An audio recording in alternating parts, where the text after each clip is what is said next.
camera solar មួយ free ដឹកអត់បងលេខទូរស័ព្ទទីតាំងនៅខាងកំពង់ចាម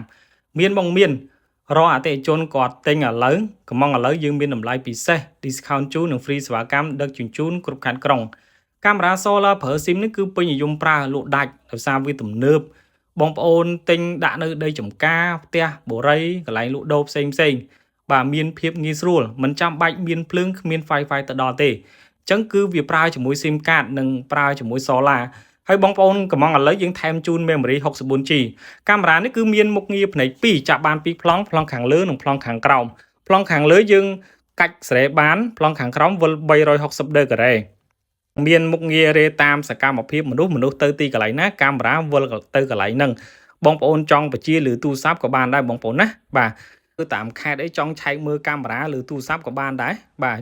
មានសកម្មភាពផ្សេងបងប្អូនចង់និយាយទូរស័ព្ទទៅកាន់កាមេរ៉ាក៏ voice ជាសំឡេងបានអញ្ចឹងបងប្អូនចាប់អារម្មណ៍បងប្អូនចង់សាកសួរអាច comment ឬមួយឆាតតាម TikTok និង link Telegram ខាងលើ